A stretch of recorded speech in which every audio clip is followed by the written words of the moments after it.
85th round of chemotherapy.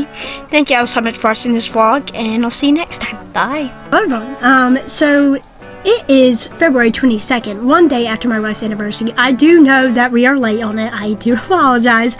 We're trying to get edits and things together. If not, we'll just create a big song. And we're going to Grandma's house unexpectedly. It is Saturday. Out of nowhere, we're going to Grandma's, which is uncommon. So this is Lucas's first trip to Grandma's. We've done a little guessing thing too. Before going to her house, we were saying, what dinner is she going to have? And me and Donnie literally created a Google Doc on this, and it says, like, you know, my guesses were like a noodle type dish, and the specific one was hamburgers and hot dogs with onions, and then my desserts were a fruity type cake and brownies with nuts and vanilla ice cream, and Donnie's was Italian sausage, chili and Italian sausage, like sort of like hot dogs, but it's with Italian sausage, and it's so good. And then he guessed a type of fruit, because sometimes Grandma serves fruit for dessert, and also he guessed brownies as well, but without nuts, so that's going to make a very big difference. So we're going to see who's right and who's both wrong. We're probably going to be both wrong.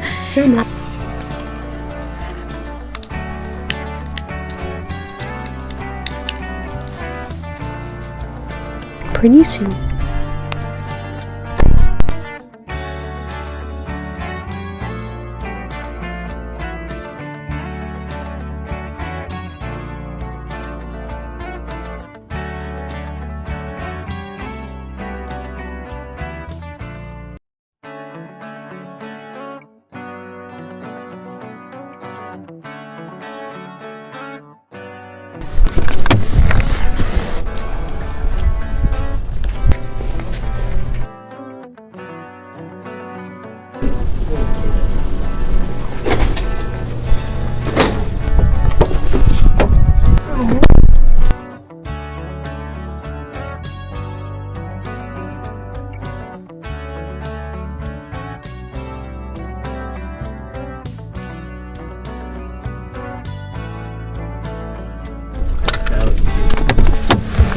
Hey, sweeties, when I get done here, I'll give you a hug.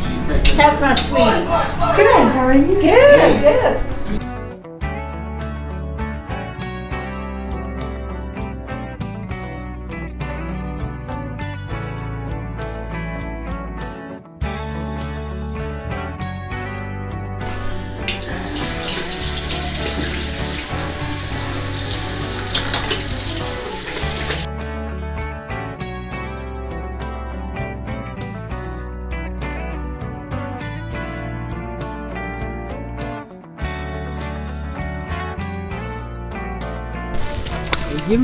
Hey everyone, this segment of the video is a little different. I'm using an app called WeChat. It's essentially like a talker for me since I'm losing my speech in August because I'm getting to one head. I wanted to experiment with how my talker sounds on video. If you are watching this, no, I haven't lost my voice, but I am currently testing it out.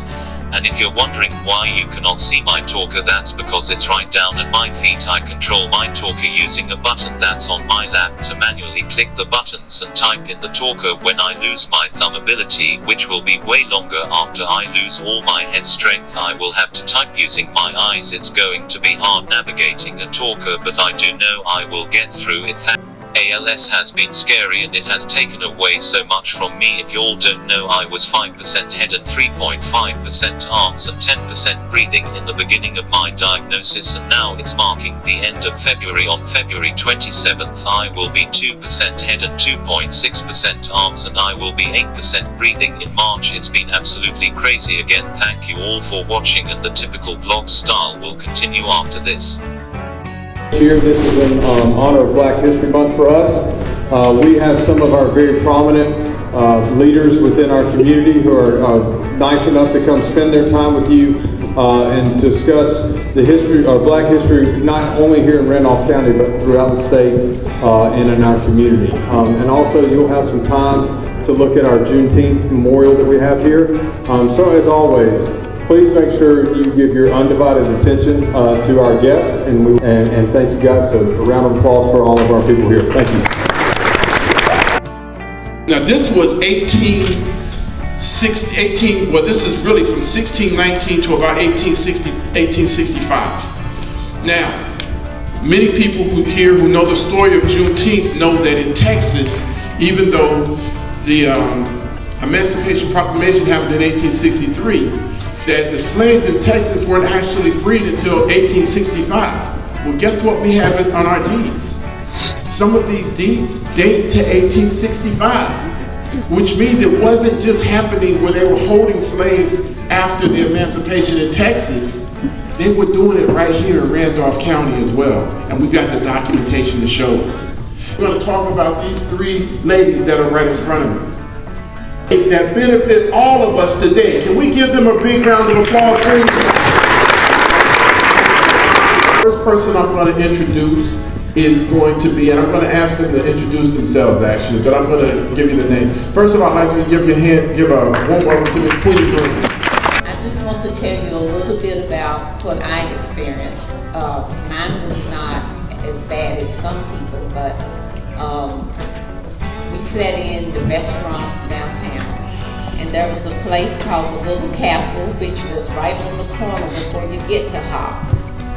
And some of us went in and sat down, and we weren't there very long before the cops came and drug us out and took us to jail.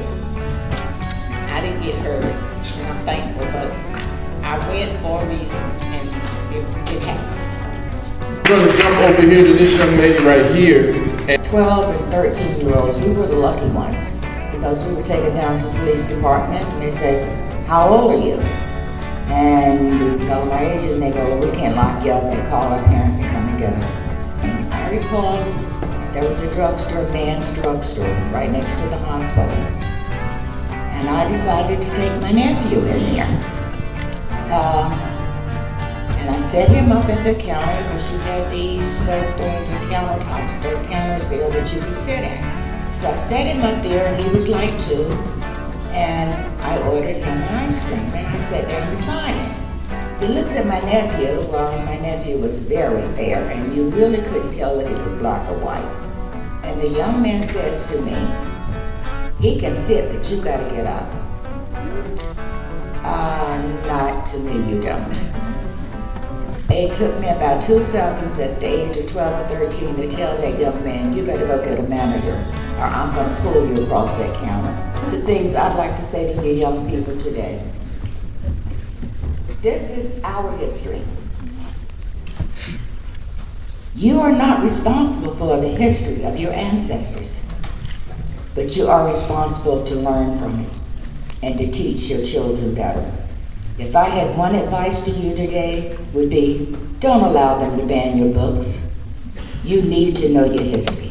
Because if you don't know where you came from, you will not know where you're going. So I say to you, you are the future leaders.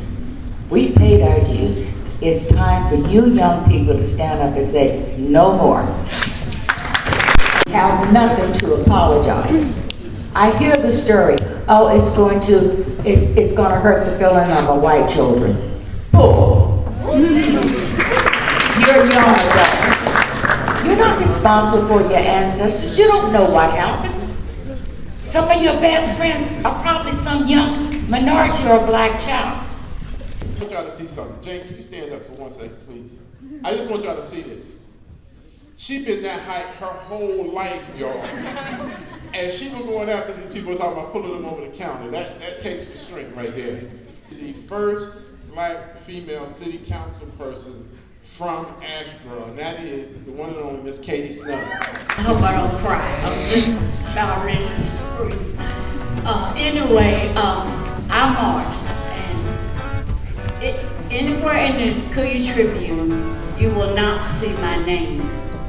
I used my sister's name, who very few people in Asheboro knew, because my mother worked for a white family here in Asheboro, and I did not want my mother to get fired. The door, and the first thing he hollers, "You can't come in here, you cannot eat in here." And I was trying to tell him that I wasn't there to eat. I was there to deliver a book. But he just kept on hollering, Little short man, white bib overalls and a white bib hat. You can't eat in here. So I turned around and I said, I don't want to eat. I just want to leave a book. And I just looked down. Memorial together takes a lot of work. I mean, a lot of work. Some 24-hour days and trying to get all the names and everything together. And then once you get it, it's a lot more work putting it up and down. And so the staff at the NAACP that works on creating the memorial and also putting it up and down and is here. And I just want y'all to give them a quick hand. That's Miss Dawn Edgerton, Miss Kim Evans, and Miss Chuck Evans. And treat people like you want to be treated. Because if you cut me, I'm going to bleed red blood. And we cut you, you're going to bleed red blood. And when we die, we all are going either heaven or hell. That's just it. It ain't going to be separated. It's not going to be no black folks over there and the white folks over there. No, that's not the way it's going to be. As a younger me, I think I would have paid more attention to school, regardless of how hard it was. But one of the things I would say to my younger self, and I say it today, be proud of who you are. Be able to get up in the morning and look in that mirror and say, I like what I see. Because that energy generates elsewhere. You've got to be true to yourself. Stand for what you believe in. Don't be apologetic when you are right. And defend your rights. As so many of us did when we had no rights. What we want to do right now is we want to give everyone the opportunity to take in the memorial. We do ask, though, this is a memorial, we do ask that we stay reverent. These are lives. These are the lives that created the foundation for Randolph County's economy.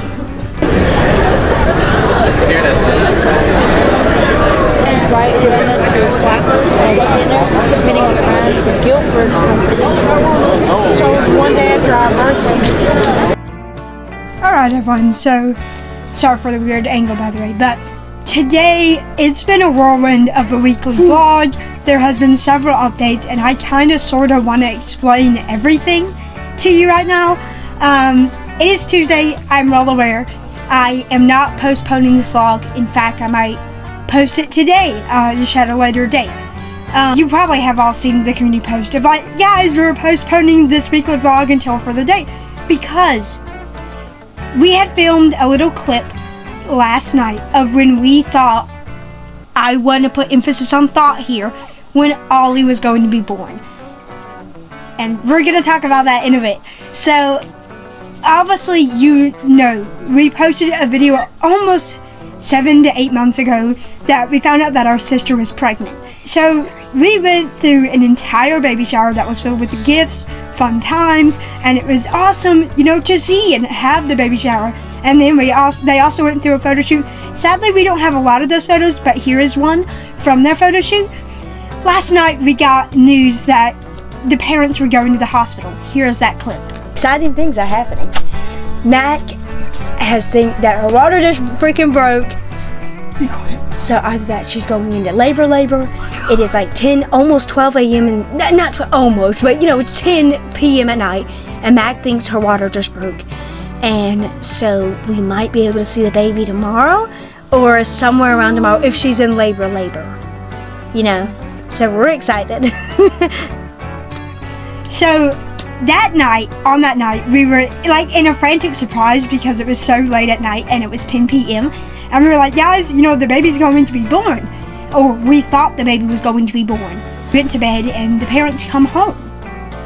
Yep. And we didn't have really any idea. We were like, what in the world? Like, we were confused. A false alarm, like, you know, she thought her water broke. Until it was the morning of this morning. We came into the room and, you know, Mom was like, you know, Oliver was born. What? Huh? And we were confused and we were like, oh, really? And, you know, here, I'm going to show baby Oliver, but I'm not going to show his face. He's thankfully doing super well and is super healthy and is 7 pounds. Can't remember the ounces, but he's 7 pounds. Our sister and her fiance had their little baby last night, February 25th, on their anniversary. Oliver is born. He has finally made it. He's, born, and I swear to God, we've been documenting this journey literally since day fucking one of when we found out how the, baby is doing. It's weird because we've been documenting this entire thing over the course of months and months and months, and finally we are here to announce Oliver is here and he is doing well.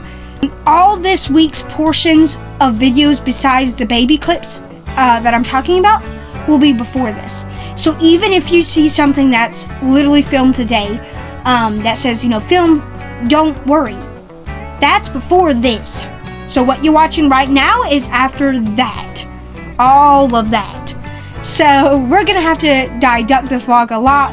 But thank you all so freaking much for being a part of this little baby's journey. Thank you all so much for watching, and I'll see you next time. Bye.